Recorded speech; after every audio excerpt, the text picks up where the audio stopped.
Hey everyone, welcome. This is going to be a reading from the new moon in Capricorn. This is considered a black moon, which just means that there was 2 moons in 1 month, same calendar month. So I'm just going to start off with some pre-shuffle oracle cards. One fell out beforehand. It's from the Wild Unknown Archetypes deck. And it seemed rather fitting for this reading, the new moon and the end of the year.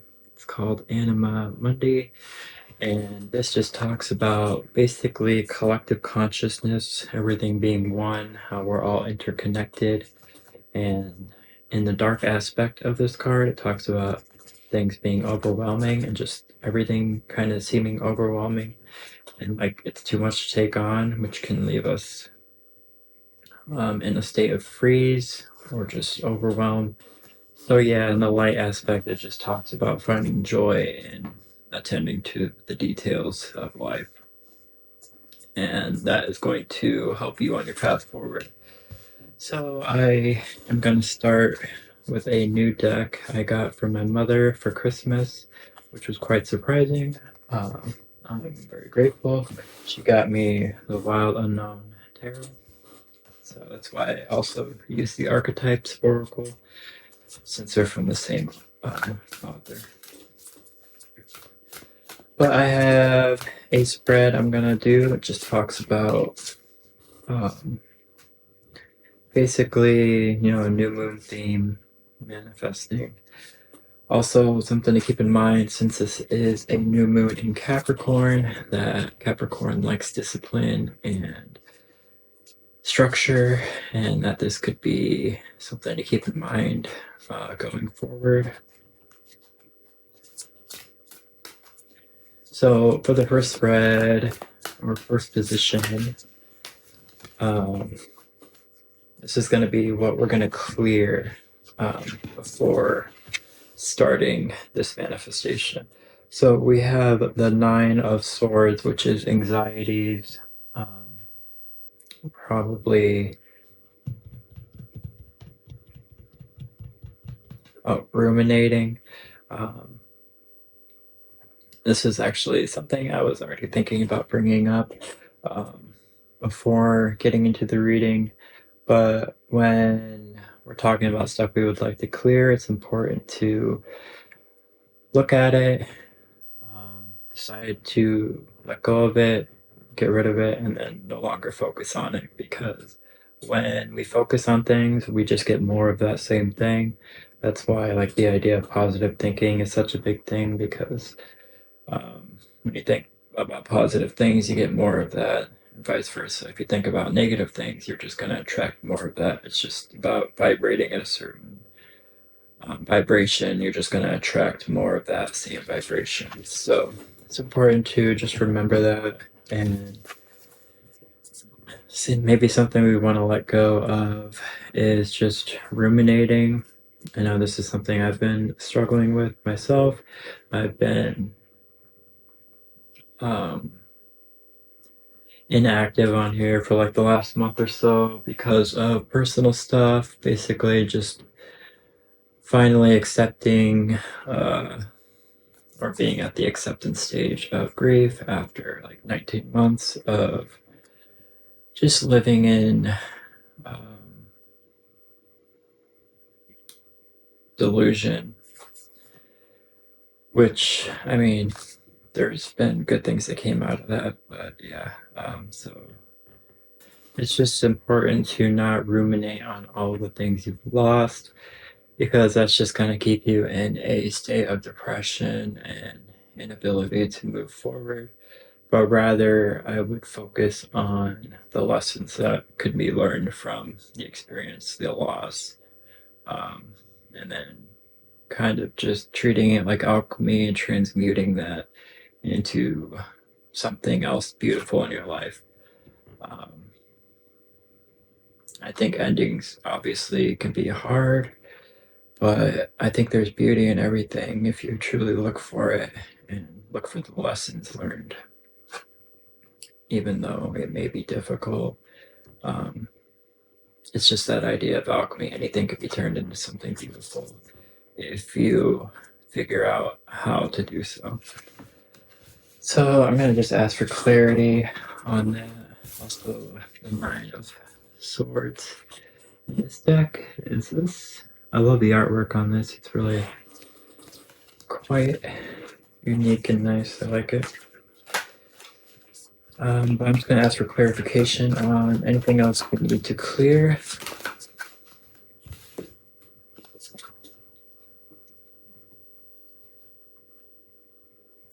So we have 3 cards that came out. We got the 5 of Wands, the Queen of Wands, and the Devil.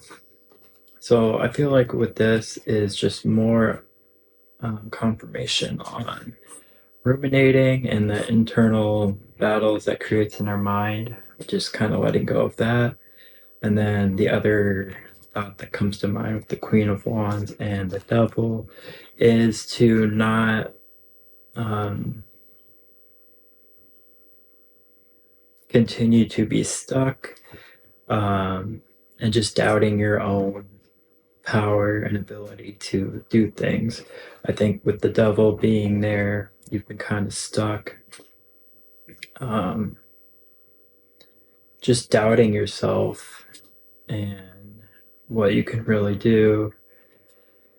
And I think this is just another opportunity to transmute that into discipline in theme with that Capricorn energy and structure and being practical about the steps you need to take in order to manifest and create your magic in the world. So yeah, those are the 3 cards that came out for that. All right, and then for the next position, I'm just gonna ask for this is called a transitional pause. Basically, what lessons can be incorporated going forward? What lessons have you recently learned or are currently learning that can be incorporated going forward into resolutions or manifestations? So we have the 7 of Pentacles, which is about kind of waiting to see the results of your labor, waiting to see the fruits of your labor come to fruition. I feel like, again, kind of drawing from my own experiences, the idea of being stuck, kind of just focusing on things that are outside of your control, and waiting to see what comes of that can really keep you stuck. And I think that is going to be a lesson for you to incorporate going forward, and don't allow things that you have no control over keep you stuck from moving forward in whatever you want to do, or just from living life. So for clarification, you will gain more power and step into your Emperor energy by letting go of waiting for an answer or an emotional connection or something that's outside of your control, and just allowing it to collapse and be a tower moment. You will actually gain more power from just allowing things to unfold as they will, without being stuck on something you can't control. So for the next position, just gonna ask for what new seeds do you want to plant? What do you want to be part of your grand design going forward? What is it that you're looking to manifest?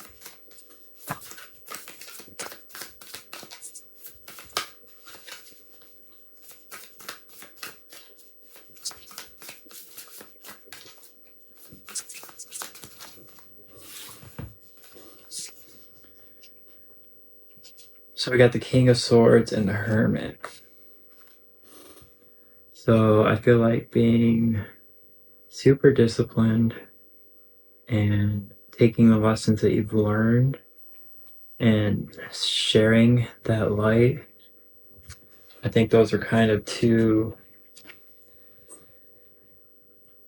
almost opposing energies, but not really. They really are mutually beneficial. One is very structured and, again, with that Capricorn energy. And then the other is just very insightful. And I think, I feel like with the Hermit energy, like the dark aspect of that could be kind of getting lost in like the problems of the world and allowing that to just kind of keep you stuck. But I think the light aspect of that is to see the lessons that can be learned from the problems of the world and take that disciplined approach to it with that King of Swords energy and turn that into something beautiful, a vessel for change. With that rainbow sword, it can become something that is able to make an impact on the world rather than being caught up in, oh, it's all too big.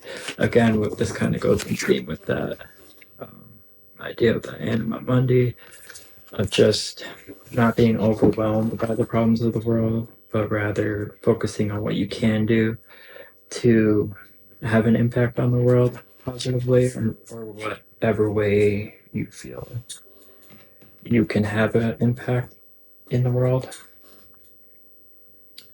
All right, so I'm just going to ask for more clarification on that.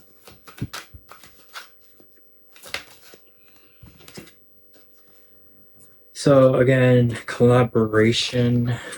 For the clarifying card, we got the Three of Pentacles. So collaborating, I would say internally, but also with others, can help you create this vessel of change going forward.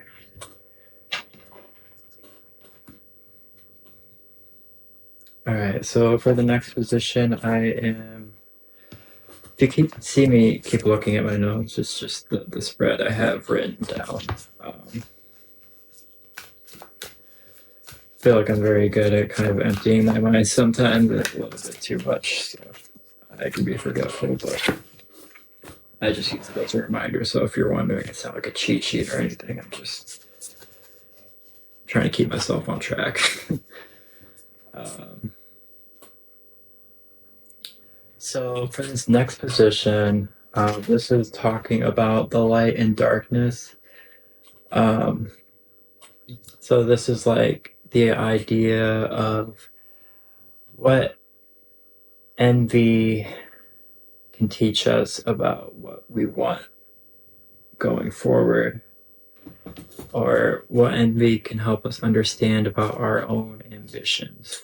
So the first thing that came to mind when I thought of this concept was I recently watched Full Metal Alchemist Brotherhood, and I just picture the scene where envy gets like reduced to its actual form, which is like a slug.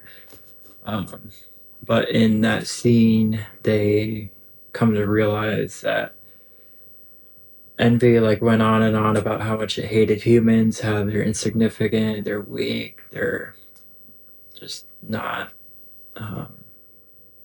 as powerful as this person believes they should be or believes they are, but really he envies the humans because of their ability to adapt and connect with each other, and just the beauty that is instilled in humanity by life being only so long and having to really make the most out of it.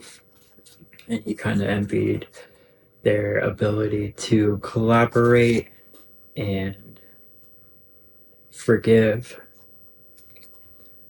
So I feel like this again can be a lesson for you going forward, of just maybe you've envied other people's ability to collaborate, and maybe that is just something that you want to be able to keep in mind going forward, that you want to have that same ability. So we got the Emperor, the Six of Wands, and the Three of Cups.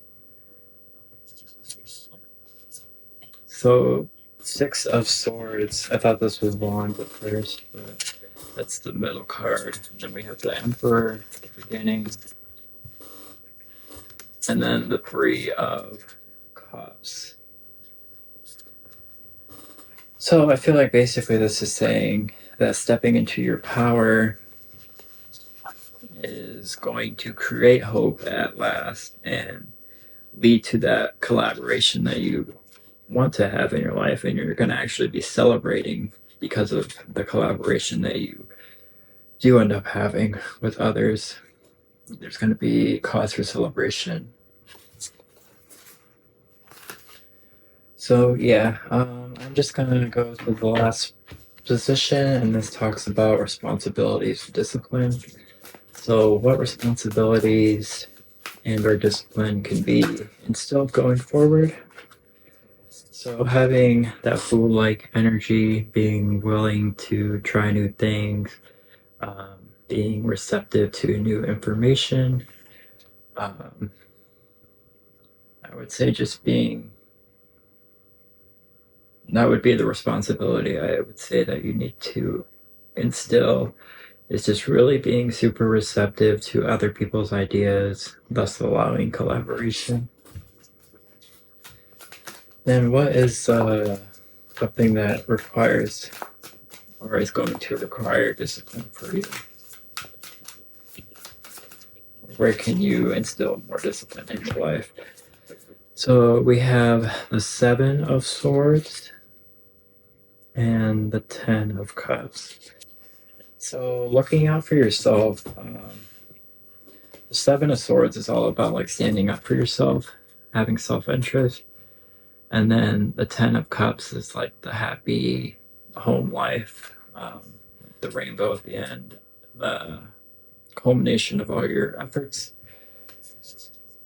So I feel like this is talking about looking out for yourself, and having more discipline is going to lead to that happily ever after that you want to have in your life, and just that security and happiness. 666 is actually coming up on my screen, which is actually, it talks about needing to have more self-love in general. So just that idea, treating yourself like someone that you need to take care of. Like, I know for me, like I can get a lot more motivation to when there's other people in my life that I am affecting and a part of. I can get a lot more motivation. I've been struggling with that recently, being just kind of alone or whatever. But I think the idea is to treat yourself like that other person that you would want to take care of and be there for, and be there for yourself and take care of yourself. And in turn, that is going to spill into your relationships with people in your life. So I think you get the idea with that. Then I'm just going to pull a self-care oracle card to finish off this reading. This is just going to be a self-care practice that would be beneficial for you for the year coming. So we have Dream Journal. This is something I keep saying I need to do because I have super vivid dreams, but I forget them like a couple hours afterwards if I don't write it down. So this could be helpful for you in learning more about yourself, learning about your own needs or what needs your attention. When you keep a consistent dream journal, you'll see themes coming up over and over again. And this can just provide insight into things that could be helpful for you to focus on And then just clearing your energy field. This could be a good practice for you in the morning or before starting a practice. Like I do this with my tarot readings. I use Palo Santo to just kind of get rid of any negative energies and clear the energy field. But this could be crystals, even just anything that kind of brings your attention to the idea of clearing your energy field could be super helpful going forward. So yeah, that's what I have for you. I'm going to be doing a lot more videos in 2025, so I hope to see you then, and like and subscribe. That would be awesome. Take care.